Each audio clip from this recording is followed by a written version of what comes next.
दोस्तों, क्या आपको पता है कि आने वाले कुछ सालों में यानी साल 2030 तक हमारे देश भारत हर क्षेत्र में पूरी तरह से नेतृत्व कर सकता है। अब आप सोच रहे होंगे कि ये हमारा मानना है, तो ये बिल्कुल गलत है। दरअसल ये कहना है अमेरिका के एक पूर्व शीर्ष राजनयिक का। उन्होंने कहा है कि दुनिया के दो सबसे बड़े लोकतंत्र एक साथ बहुत कुछ कर सकते हैं। आगे रिचर्ड वर्मा ने यह भी कहा कि मैं वर्ष 2030 को देखता हूं और मुझे एक ऐसा भारत दिखाई देता है जो लगभग हर वर्ग में दुनिया का नेतृत्व कर सकता है। सबसे अधिक आबादी वाला देश, सबसे ज्यादा कॉलेज, स्नातक, सबसे बड़ा मध्यम वर्ग, सबसे अधिक सेल फोन और इंटरनेट उपयोगकर्ता, तीसरी सबसे बड़ी सैन्य ताकत और तीसरी सबसे बड़ी अर्थव्यवस्था के साथ दुनिया के सबसे बड़े लोकतंत्र में 25 साल से कम उम्र के कम से कम 60 करोड़ की आबादी है। जब दुनिया के सामने भारत को लेकर रिचर्ड वर्मा अपनी बात रख रहे थे तो तमाम बड़े बड़े देशों के लोगों का मुंह खुला का खुला रह गया था।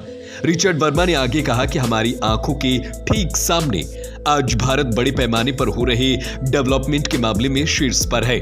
अगले दशक में बुनियादी ढांचे के विकास पर करीब $2 ट्रिलियन खर्च किए जाएंगे। 2030 के लिए जरूरी बुनियादी ढांचे का बड़ा हिस्सा बनाया जाना बाकी है। इसीलिए आज अकेले करीब 100 नए हवाई अड्डों की योजनाएं बनाई जा रही है या निर्माण किया जा रहा है। Jindal university school of banking and finance में अपने शुरुआती संशोधन में भारत में अमेरिका के पूर्व राजदूत ने युवा छात्रों से कहा कि भारत में एशिया में सबसे ज्यादा युवा कार्यबल है। उन्होंने कहा कि आपको इसका फायदा 2050 तक मिलता रहेगा। उन्होंने ड्राइविंग साझा समृद्धि अमेरिकी भारत संबंधों के लिए 21वीं सदी की प्राथमिकता पर अपनी टिप्पणी में यह बात कही। उन्होंने कहा कि हम इस युग की शुरुआत वर्ष 2000 में राष्ट्रपति क्लिंटन की भारत यात्रा के साथ करते हैं।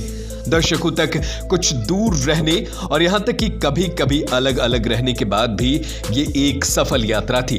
अपने संशोधन में वर्मा ने कहा कि अब रिश्तों को निभाने का समय आ गया है, लेकिन ये एक बड़ी चुनौती है। लेकिन ये हमारे लिए यहाँ अमेरिका में और विशेष रूप से भारत में आप सभी के लिए रोमांचक भी ठीक है, ठीक वैसा ही जैसा कि आप अपनी पढ़ाई और करियर की शुरुआत करते हैं।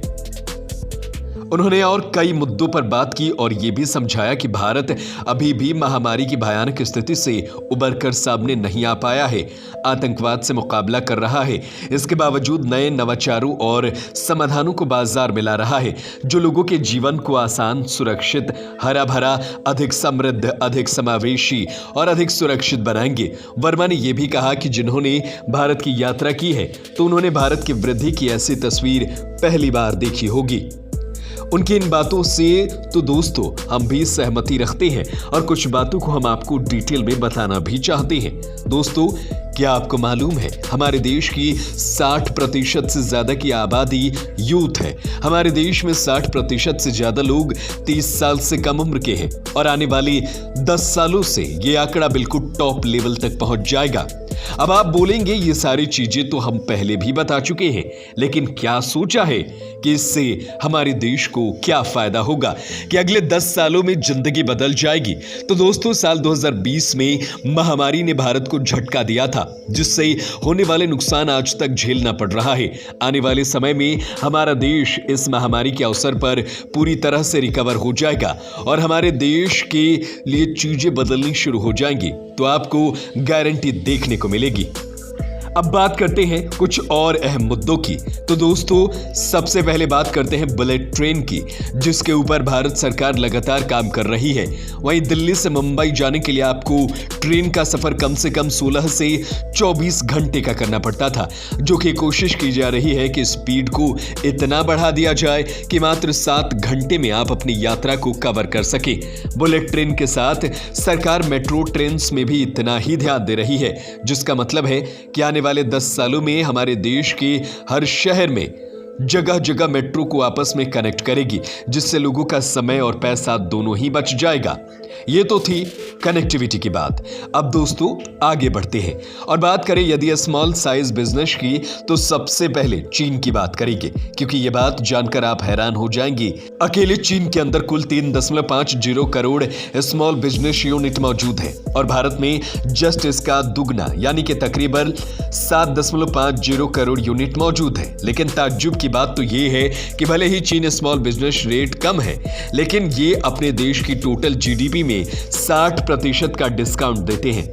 हमारे देश में तो स्मॉल बिजनेस यूनिट्स बहुत ज्यादा है, लेकिन भारत की टोटल जीडीपी में इनका योगदान 30% है। और ऐसा इसलिए है क्योंकि बड़े लेवल के बिजनेस को बढ़ावा देने के लिए बैंक में अलग अलग तरह के स्कीम अवेलेबल है, लेकिन छोटे छोटे बिजनेस में कोई ध्यान नहीं देता है, जिसकी वजह से यह ज्यादा लोगों तक पहुंच नहीं पाता है और इतनी कम रेवेन्यू जनरेट करता है। हालांकि पिछले कुछ सालों से भारत सरकार स्मॉल बिजनेस पर ध्यान दे रही है और ऐसे में 2030 तक माना जा रहा है यदि सरकार का भी पूरा सहयोग रहा तो ये जीडीपी में एक अहम रोल प्ले करेगा। अब यदि बात करें दूसरे सेक्टर्स की तो बहुत सारे बदलाव होने वाले हैं। भारत सरकार भी कोई कमी नहीं छोड़ रही है देश को आगे बढ़ाने में। वहीं सरकार की कोशिश ये भी है कि आजकल यूथ जॉब न मिलने के कारण डिप्रेशन में चले जाते हैं और हिम्मत हार जाते हैं।